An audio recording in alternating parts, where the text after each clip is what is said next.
اول حاجه تناخذوا اطار مربع. انا هنايا كما شفتوا اطار مربع درت تحته هذا الكاغيط هذا، راه كيتباع عند مول لوازم الحلويات.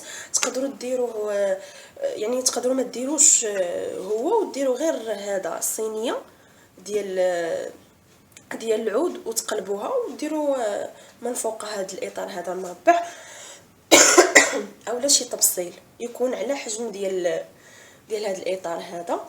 اول حاجه غادي ندير هذا البسكوي هذا غنحتاجو 5 ديال العلب من هذا البسكوي هذا الكبير. غادي نديرهم هنايا وحده حدا وحده.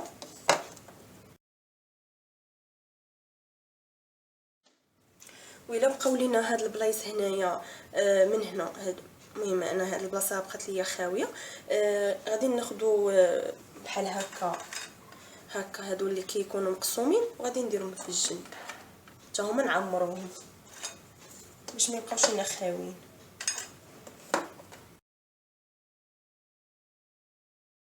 ودابا غادي ندوز باش غادي نوجد الكريمه. بالنسبه للكريمه كنحتاجوا نصف لتر من الحليب، كنديروها في كاسرونه.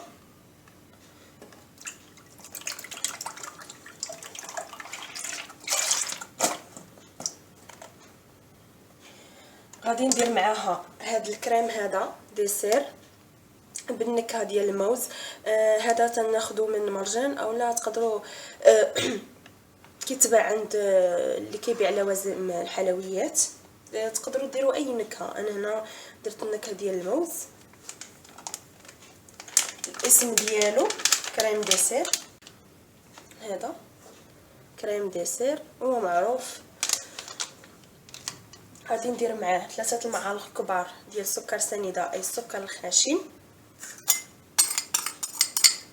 وغنديرو على النار حتى يعقد ونرجعو ان شاء الله. كيف ما كتشوفوا درت الكريمه تعقد، ضروري ما نحركو صافي. ملي تعقد لينا نحيدوها من على البوطه. دابا ملي عقدت ليا الكريمه كما كتشوفوا ضروري ما نحركو، غير تبرد لينا غير شي شويه ماشي بزاف صافي. وغادي نكبها فوق البسكوي. غادي نخليها حتى تجمد، هي دغيا تاخذ يعني حتى تجمد دغيا. دابا مع الحال بارد ما نحتاجوش اننا ندخلوها للثلاجه. ملي تجمد ليا هاد الطبقه هذه ديال الكريمه غادي نعاود نفس البسكوي الطبقه الثانيه. دابا غادي ندير طبقه ديال البسكوي الطبقه الثانيه. كما شفتوا الكريمه جمدات، هي دغيا كتجمد في بلاصتها.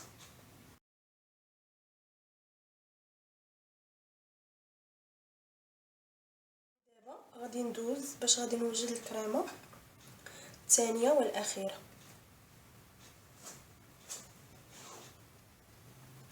بالنسبه للكريمه الثانيه كنحتاجو كذلك نصف لتر من الحليب السائل، ديروه في كاسرونه.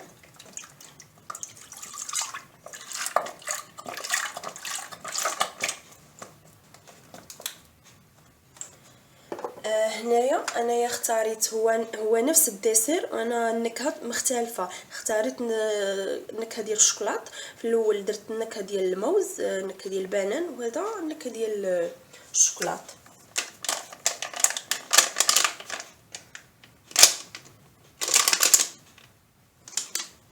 مع 3 المعالق كبار ديال السكر سنيده اي السكر الخشن.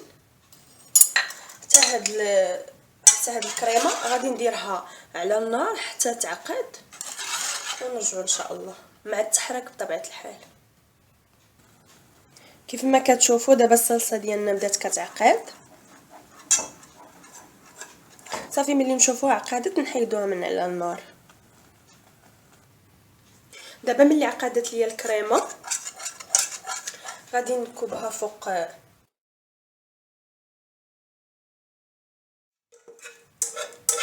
صافي، غادي نخليها حتى تجمد.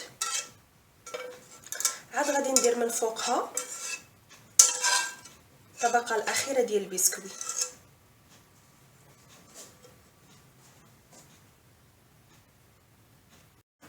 دابا غادي ندير الطبقه الاخيره ديال البسكويت.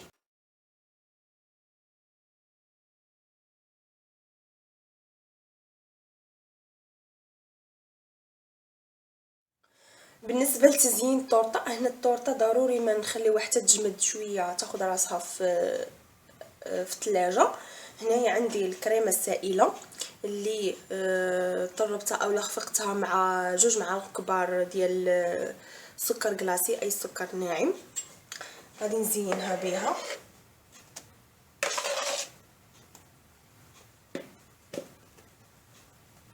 غادي نزينها بها كامله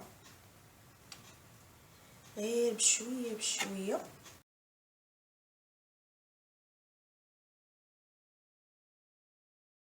دابا ملي كملت التزيين ديال الطورطه بالكريمه السائله ودخلتها كذلك المجمد، هنايا خديت بوش ودرت فيه او جيب الحلواني، درت فيه الجيب الحلواني، درت فيه كذلك الكريمه السائله.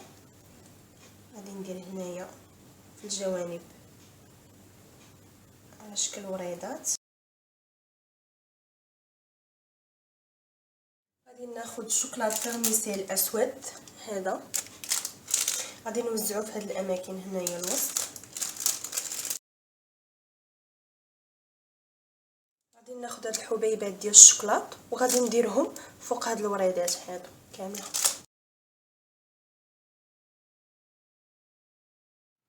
هذا هو الشكل النهائي ديال طورطه بارده بدون الفرن. هنايا خليتها ساعه تقريبا، تقدروا تخليوها ما بين ساعه حتى لساعتين. هي سهله وبمقادير بسيطه. كيف كتجي رائعه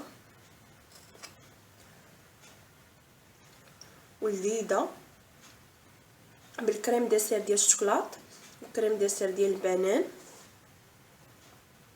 كتجي رائعه. تقدروا تخدموها في الكوتي اولا الضيوف مثلا. كنتمنى تعجبكم وتجربوها لان فعلا تستحق التجربه. وكيف ديما ما تنسوش الاشتراك في القناه ديالي، خليوا لي التعليق ديالكم، واذا كنتوا اول مره كتزوروا القناه ديالي ضغطوا على الزر اسفل الفيديو اشتراك صابوني. والسلام عليكم ورحمه الله تعالى وبركاته.